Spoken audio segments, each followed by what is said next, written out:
নাইজেরিয়ায় তীব্র অর্থনৈতিক সংকটের কারণে এবার ঈদুল আজহায় পশু কোরবানি করতে পারেননি দেশটির 10 কোটি মুসলিম।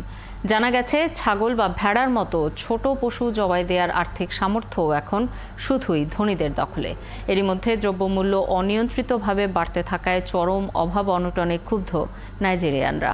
আরও জানাচ্ছেন সৃষ্টি ঘটক।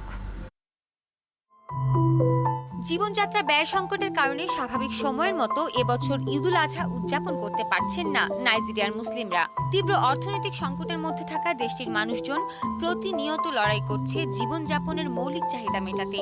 সেখানে একটি প্রাণী কিনে কোরবানি দেওয়াটা এখন তাদের কাছে বিলাসিতা। তাই প্রতিবারের তুলনায় এবার নাইজেরিয়ায় ঈদুল আজহার দিনের চিত্র একেবারেই ভিন্ন।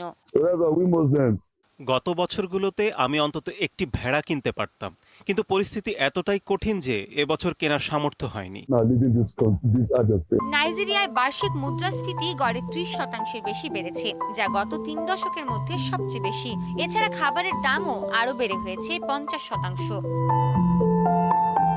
নাইজেরিয়ান মাল্লাম আউয়াল ইয়াকাসাই বলেন, এবছর ঈদে কোরবানি দেওয়ার একমাত্র উপায় হলো খরচ ভাগ করে নেয়া। ঈদে ভেড়া, ছাগল বা উট জবাই করা একজন মুসলমানের সবচেয়ে প্রিয় আমলগুলোর একটি। গরু ও উটের ক্ষেত্রে 7 জন একসঙ্গে কিনতে এবং জবাই করতে পারে। আমরাও এবছর তাই করছি।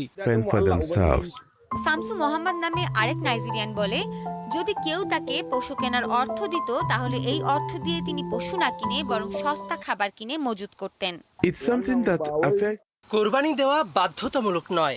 ইসলাম বলে, যাদের সামর্থ্য আছে তাদের জন্য কোরবানি, যাদের সামর্থ্য নেই তাদের জন্য প্রয়োজন নেই।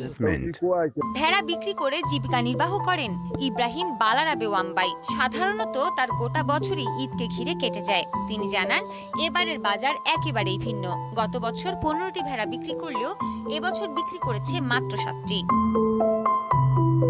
নাইজেরিয়া সরকার বলছে, অর্থনৈতিক পরিস্থিতির উন্নয়নে তারা সম্ভাব্য সবকিছুই করছে। প্রায় 1.5 কোটি গরিব পরিবার প্রতি মাসে 25,000 নাইরা বা $16 নগদ অর্থ পাচ্ছে, কিন্তু সেটি বর্তমান পরিস্থিতির প্রেক্ষাপটে খুবই সামান্য।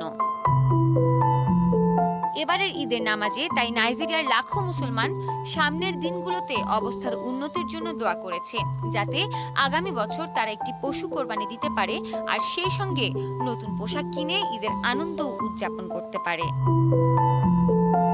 সৃষ্টি ঘটক, 71।